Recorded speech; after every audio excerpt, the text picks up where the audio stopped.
Hello, everyone. My name is Patrick King, and I'll be talking to you about the Nashville Environmental Justice Initiative, the goal of which is to grow a culture of learning around environmental justice that strengthens Nashville and makes it a better, more equitable place for all to call home. As I said, my name is Patrick King. I am a Sustainability Education Manager with Urban Green Lab. I got my bachelor's in Communication Studies from LSU, and I'm from South Louisiana, specifically Baton Rouge. Book recommendation that I have is Sapiens, A Brief History of Mankind by Yuval Noah Harari. It is a great read. And if you have any questions for me, feel free to reach out to me at my email. That's patrick@urbangreenlab.org. And we are Urban Green Lab. We're a small but mighty nonprofit in Nashville. We've been around for 11 years. And our mission is to teach communities how to live sustainably. And we do that through our 4 core programs. We have trainings and workshops. We work with MNPS teachers as well as members of the public and for-profit businesses. We have our Students in Sustainability program, which partners high school juniors and seniors on green teams of area companies and nonprofits, teaches these students some real-world skills and also lets them develop some real-world connections and show them that any job can be a green job. We also have the Nashville Sustainability Roundtable, which is open to any and all professionals. So those seeking work, recent college graduates, folks that are retired, and it educates them on a specific topic in sustainability in our bi-monthly meetings. And we also hear from experts in the field. And then lastly, we have our lab recognition program, which works with organizations that want to be more sustainable, but aren't really sure exactly what that might look like. They might not have someone on staff to help further those initiatives. Whatever the issue might be, it just works with folks and meets them where they are in their sustainability journey. So first, I think it's important that we define what environmental justice is before I speak a little bit more on the initiative. And this is Dr. Robert Bullard. If you're not familiar with Dr. Robert Bullard, he is sometimes called the father of environmental justice. He's a professor at Texas Southern University. And specifically as it relates to environmental justice in the South, he is one of the foremost minds on the subject. Dr. Bullard defines environmental justice as environmental justice embraces the principle that all peoples and communities have a right to equal protection and equal enforcement of environmental laws and regulations. Another way to put this is that environmental justice is the reaction to environmental racism. So I want to talk a little bit about environmental racism. So here are some facts that we know. 55% of people who live in neighborhoods near a toxic release inventory facility are Black. 11.2% of Black children are poisoned by lead. 4% of Hispanic children are poisoned by lead, while only 2.3% of white children are poisoned by lead.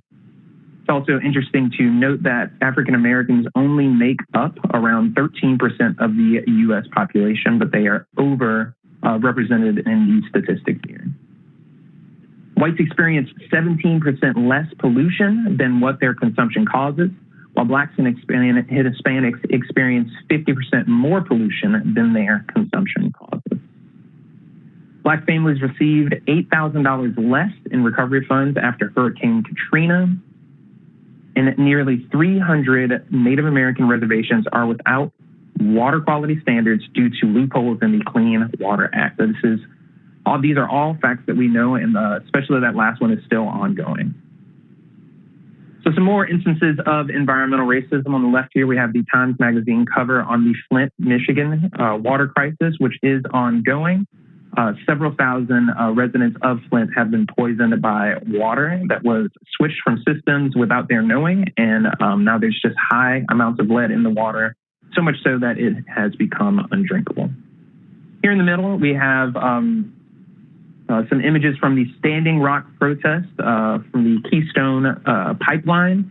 This pipeline was supposed to stretch across the entire continental U.S., but it was also going through some Native American lands in the Dakotas. And the residents of those lands, on top of the lands holding religious and sentimental value to these communities, they were also worried about how oil could interact with their local water. And then lastly, we have Cancer Alley. If you're not familiar with Cancer Alley, is the 85-mile stretch of the Mississippi River between Baton Rouge, Louisiana, and New Orleans, Louisiana. This area is home to many and most of the state's chemical processing facilities, as well as communities that are abutted to these facilities. I'm actually from Cancer Alley, so this is something that's near and dear to my heart.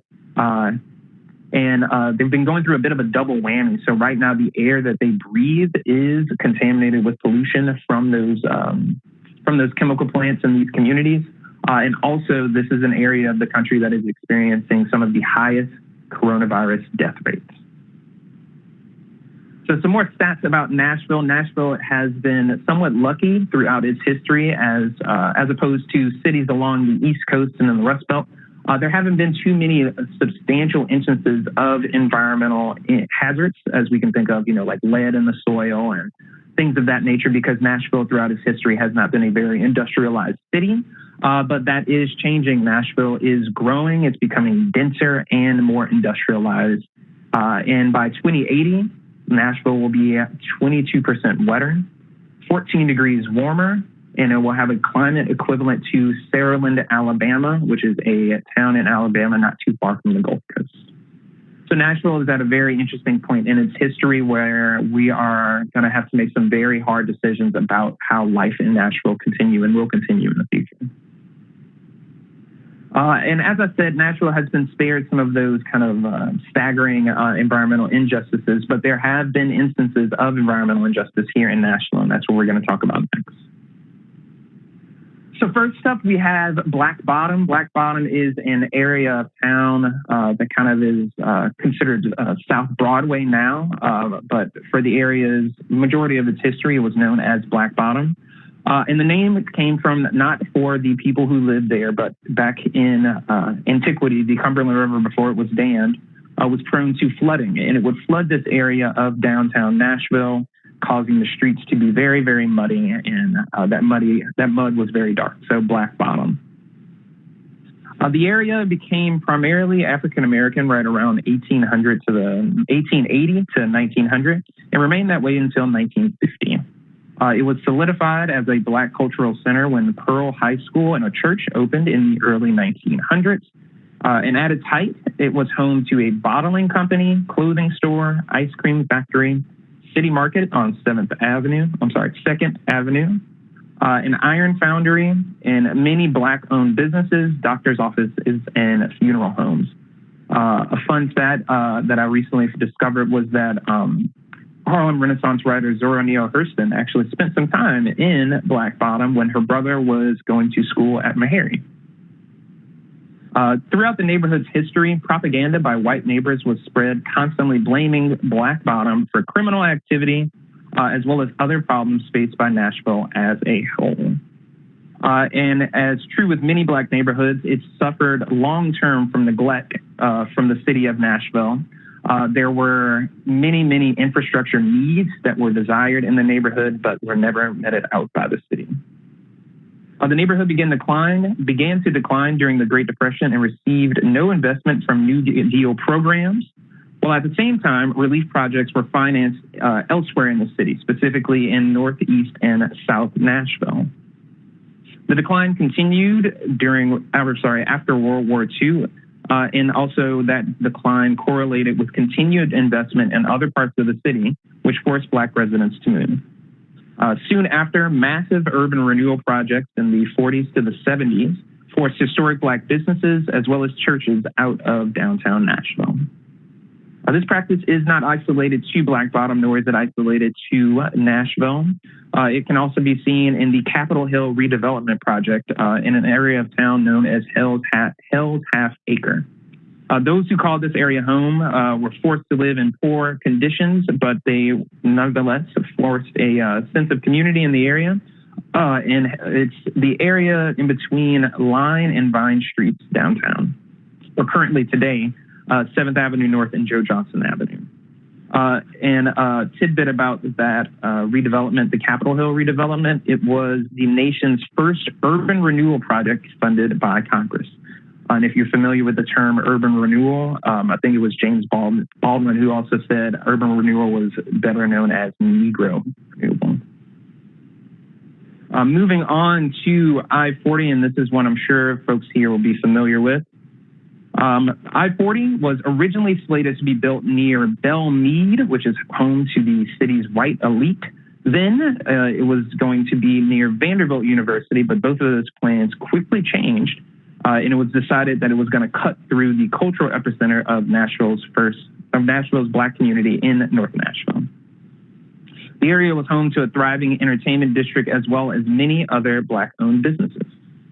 In the 1960s, a citizen-led group called the I-40 Steering Committee argued that the state highway officials were being racially discriminating in their plans. The proposed location of the road was near TSU, Fisk University, Meharry Medical College, as well as drugstores, groceries, and cafes that were all within easy walking distance of residents in the area.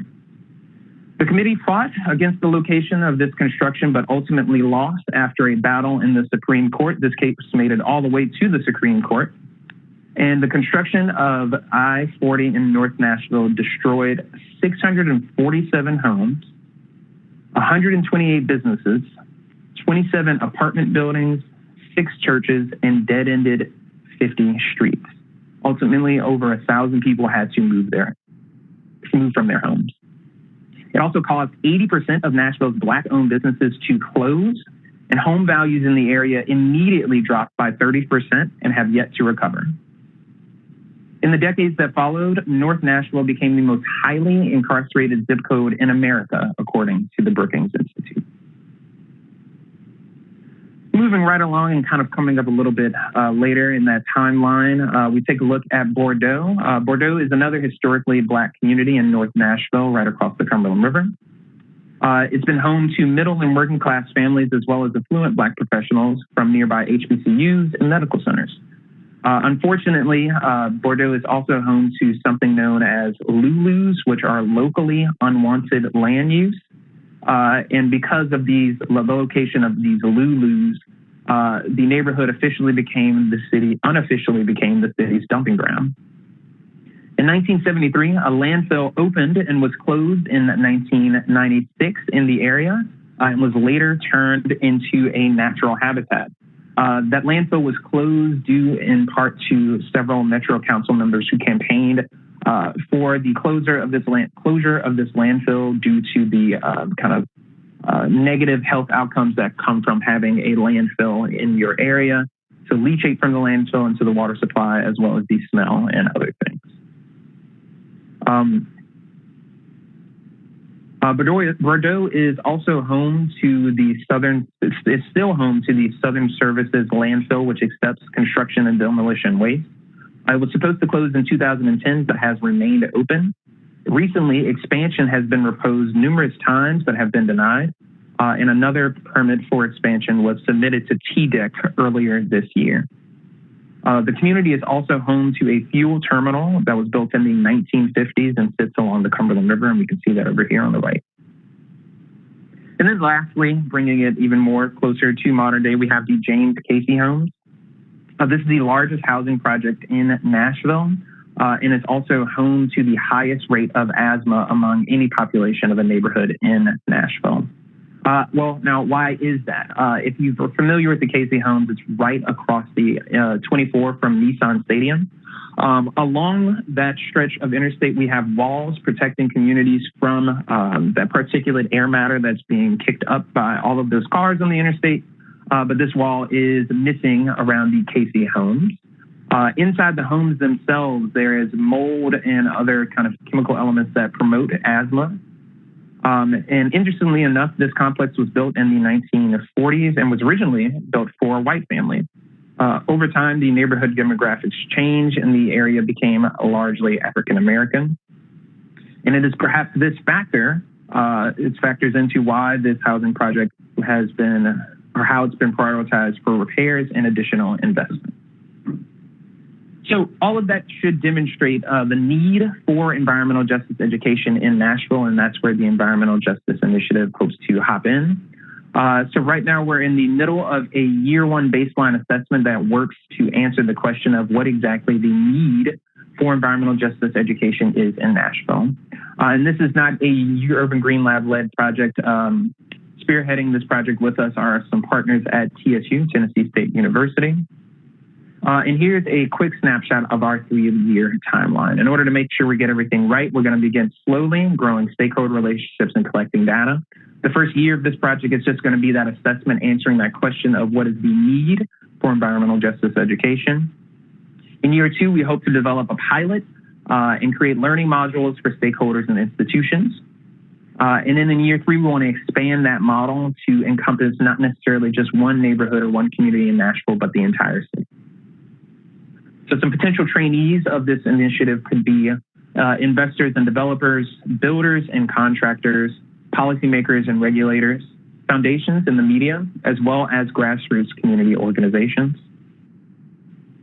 Some future strategies that could be a part of this initiative are organizing stakeholders to exchange best practices and act collectively, training stakeholders on the basics of sustainability and environmental justice, and connecting stakeholders to local services that make a measurable difference. So this initiative also aligns with city policies, the Climate Action Plan, the Mayor's Sustainability Committee, of which Urban Green Lab's Executive Director is a part of, TDEX Materials Marketplace, the Solid Waste Master Plan, and Nashville Next. This is also in line with national priorities from rulemaking from the EPA's Environmental Justice Office in the areas of rulemaking and permitting, compliance and enforcement, scientific research and tools, local, state, and federal agencies, community-based work, and tribal and indigenous peoples. And it also reinforces global commitment. The NEJI builds on the tenets of all 17 UN Sustainable Development Goals with an emphasis on quality education, reducing inequalities, good health and well-being, sustainable cities and communities, peace, justice, and strong institutions, and responsible consumption and production. And as I said, this is not just a solely Urban Green Lab led initiative. We are working with our partners at TSU as well as with the Tennessee Department of Environment and Conservation, as well as a committee of advisors from the Tennessee Immigrant and Refugee Rights Coalition, the Mayor's Office, Metro Planning, Metro Health Department, Metro Development and Housing Agency, the Southern Environmental Law Center, as well as the Greater Nashville Regional Council. And our list of advisors is also growing as well. So we are, while our partners at TSU are conducting their research right now, we are also just amassing a large and diverse group of stakeholders so that way we have everyone, hopefully everyone at the table when we're making those decisions. And so that's just a brief glance at the Nashville Environmental Justice Initiative. If you have any questions for me, feel free to reach out. My email address, again, is patrick@urbangreenlab.org. And thank you for your time.